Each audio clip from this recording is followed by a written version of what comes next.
Assalamu alaikum friends, welcome back to my YouTube channel. My name is Rizwan Ali. Today I'm going to talk about the use of the second conditional. So let's talk about the extra tips first. Extra tips में सबसे पहले मैं बात करूँगा if के बारे में. If is a conjunction that joins two ideas together in one structure. यानी if जो है दो ideas को आपस में मिलाता है एक ही sentence में एक ही structure में. टू आइडियाज का मतलब ये है कि टू क्लासेस को एक होता है इफ क्लॉज दूसरा होता है मेन क्लॉज इन दोनों को कनेक्ट करता है इफ आपस में ठीक है दो आइडियाज को एक स्ट्रक्चर में लेके आता है if for example if you work hard you achieve a great destination अगर आप ज़्यादा मेहनत करेंगे अगर आप सख्त मेहनत करेंगे तो आप अजीम मंजिल हासिल करेंगे इफ यू वर्क हार्ड खामा You will pass the exam. अगर आप सख्त मेहनत करेंगे तो इम्तिहान पास करेंगे ठीक है फर्स्ट क्लॉज के बाद कामा आता है ठीक इफ क्या करता है दो आइडियाज को आपस में कनेक्ट करता है ठीक है यानी अगर आप मेहनत करोगे तो इम्तिहान पास करोगे एक ही स्ट्रक्चर में कनेक्टेड है लेकिन बीच में कामा का इस्तेमाल किया जाता है दूसरी टिप ये है रिवर्स ऑर्डर आप कंडीशनल सेंटेंसेस में सेंटेंसेस को रिवर्स ऑर्डर में भी ले आ सकते हैं इस स्ट्रक्चर में आपको कामा ऐड नहीं करना होता जबकि जो फर्स्ट स्ट्रक्चर मैंने आपको बताया उसमें आपको कामा ऐड करना होता है for example you will pass the exam okay if you work hard इस कंडीशन में इफ जो है वो बीच में आ रहा है और इफ से पहले या इफ के बाद कामा का इस्तेमाल नहीं किया जाएगा You will pass the exam if you work hard. अगर आप मेहनत करोगे तो ही आप इम्तिहान पास करोगे इफ क्लॉज मेन क्लॉज में डिफरेंस क्या है एक्चुअली इफ क्लॉज को कंडीशन कहा जाता है ठीक है यानी जिसमें शर्त होती है कोई कंडीशन होती है जो मेन क्लॉज होता है उसमें क्या होता है जो मेन क्लॉज होता है वो रिजल्ट होता है वो रिजल्ट वाला पर्सन होता है ठीक है मेहनत करोगे पास होगे मेहनत करोगे आपकी पास होना डिपेंड करता है आपकी मेहनत पर आप मेहनत करोगे तो पास हो जाओगे यानी ये रिजल्ट है और ये आपका इफ क्लॉज है नेक्स्ट एक्स्ट्रा टिप है कॉन्ट्रैक्टेड फॉर्म के बारे में सब्जेक्ट के साथ जब ऑक्सिलरी वर्ब्स का इस्तेमाल किया जाता है तो आप उसको सब्जेक्ट और ऑक्सिलरी वर्ब्स को आपस में कॉन्ट्रैक्टेड फॉर्म बनाकर स्पीकिंग क्या करें ये ज़्यादातर स्पीकिंग में इस्तेमाल होता है for example I would, I'd, okay, and I will, I'll, like this. Friends, अगर मैं बात करूँ लास्ट एक्स्ट्रा टिप के बारे में तो वो बहुत ही यूजफुल है सेकंड कंडीशनल सेंटेंसेस में आप सब सब्जेक्ट्स के साथ वर्ड का इस्तेमाल कर सकते हैं if she were a boy she would win the match अगर वो लड़का होती तो मैच जीत जाती ही के साथ भी वर्ड का इस्तेमाल करेंगे यानी सबके साथ कंडीशनल सेंटेंसेस में आप वर्ड का इस्तेमाल क्या करेंगे if I were a prime minister अगर मैं प्राइम मिनिस्टर होता if I were a teacher अगर मैं टीचर होता if I were a good researcher अगर मैं एक अच्छा रिसर्चर होता तो आगे आप सेंटेंस बना सकते हैं ठीक है लेकिन मैं आपको इफ का बता रहा हूँ और वर्ड के बारे में बता रहा हूँ फ्रेंड्स एक्स्ट्रा टिप्स मैंने आपको इसलिए बताई ताकि आप कंडीशनल सेंटेंसेस को पूरी तरह से समझ सकें और आप खुद अपने सेंटेंसेस बना सकें ठीक है अब मैं उम्मीद करता हूं कि इन टिप्स पढ़ाने के बाद आपको कंडीशनल सेंटेंसेस में कहीं भी मुश्किल पेश आने वाली नहीं है कंडीशनल सेंटेंसेस वैसे तो ट्रिकी है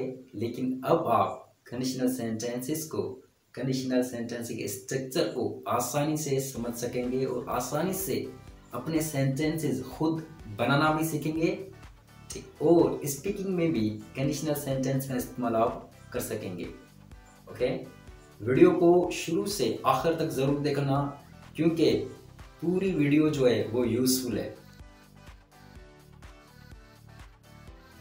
situation friends now let's talk about the use of the second conditional we use the second conditional to talk about imaginary situations things in the future that are unlikely to happen ऐसी चीज़ें जिनका मुस्तकबिल या हाल ही में होने का इम्कान ना हो लेकिन 5% 0 to 5% प्रोबेबिलिटी होती है ठीक है और an unreal situation in present or future गैर हकीकी हालत, ठीक है, मौजूदा वक्त में या मुस्तकबिल में, ऐसी सिचुएशंस के लिए हम इस्तेमाल करते हैं सेकंड कंडीशनल सेंटेंसेस का।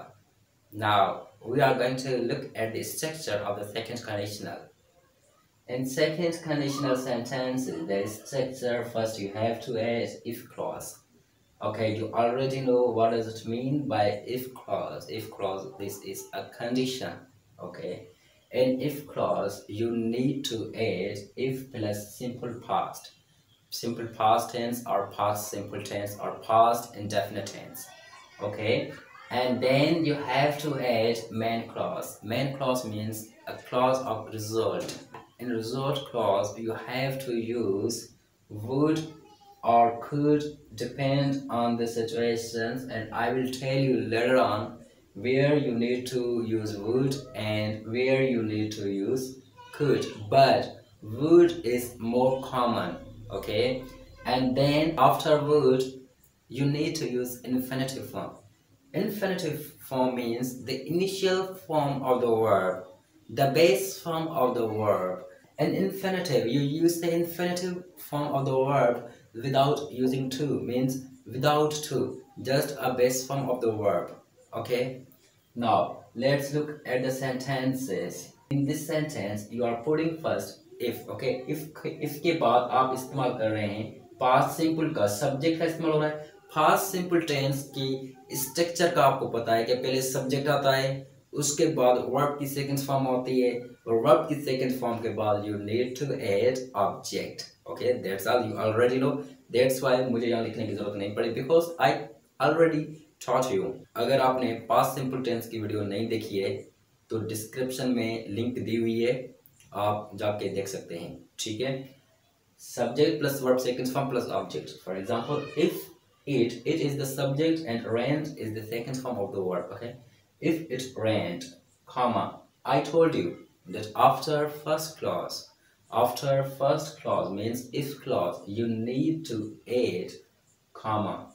Okay, and then in main clause you again start from subject, then would, and then infinitive. We would get wet if it rained. अगर बारिश होती, we would get wet. If it rained, we would get wet. अगर बारिश होती तो हम भीग जाते। इसका मतलब बारिश हुई नहीं, अगर होती। This is the unreal situation. अगर बारिश होती तो हम भीग जाते, ठीक है। जहां पर would का इस्तेमाल हो रहा हो वहां पर ते की साइन बुलाती है। अगर आप मेहनत करते तो पास होते, अगर आप इंटरव्यू की तैयारी करते तो नौकरी मिलती। Next, if I spoke Spanish I would be working in Spain. Second clause यानी जो मेन क्लॉज इसमें है, इसमें प्रेजेंट कंटीन्यूअस कंडीशनल का इस्तेमाल किया जा रहा है, ठीक है। प्रेजेंट कंटीन्यूअस कंडीशनल सेंटेंसेस के लिए वुड बी के साथ आपको इंक फॉर्म का इस्तेमाल करना होता है, ठीक है। इफ आई स्पोक स्पेनिश, अगर मुझे स्पेनिश बोलना आती, I would be working in Spain. अगर मुझे स्पेनिश बोलना आती तो मैं स्पेन में काम कर रहा होता।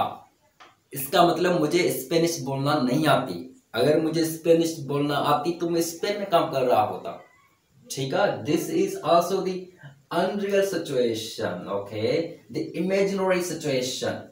We have third sentence, if I had enough money. Now look at this sentence, I'm just using your had. Had जो है possessive form है, okay, past की possessive form है। जब आप past की बात करते हैं, लेकिन sentence past में है, लेकिन possessive form है। जब आप किसी चीज के कोई चीज आपकी अपनी होती है, आपके कब्जे में होती है, आप उनके मालिक होते हो अपनी चीज के, तो वहां पर आपको प्रेजेंट में have का इस्तेमाल करना होता है, पास्ट में had हो जाएगा। I have my own wheel, मेरे पास अपनी खुद की गाड़ी है, मेरे पास अपनी गाड़ी थी, I had my own wheel, okay, ये पास्ट में हो गया। यहाँ पर भी ये पास्ट में है, लेकिन पॉजेसिव फॉर्म है। If I had enough money, I would help homeless people. अगर मेरे पास काफी पैसे होते तो मैं बेघर लोगों की मदद करता, okay. We have fourth sentence, if I were you, याद रखना, जब आप सेकंड कंडीशनल सेंटेंसेस का इस्तेमाल कर रहे होते हैं तो ही, शी, इट, जितने भी सब्जेक्ट्स हैं, जितने भी प्रोनाउन सिंगुलर हो चाहे प्लूरल हो, सबके साथ वर्ड का इस्तेमाल किया जाता है, वाज का नहीं होता। जैसे कि I was, she was, he was, it was, लेकिन यहाँ पर I was, he was, she was नहीं होगा, यहाँ पे होगा I were, you were. Okay, do not be confuse होने की कोई जरूरत नहीं है, ये बिल्कुल आसान है, थोड़ा ट्रिकी है। वंस अगर आप समझ गए then you cannot forget forever. Now let's see the example. If I were you, अगर मैं आपकी जगह होता, ठीक है, I wouldn't go out with them. अगर मैं आपकी जगह होता तो उनके साथ बाहर नहीं जाता. If I were you, I wouldn't go out with them.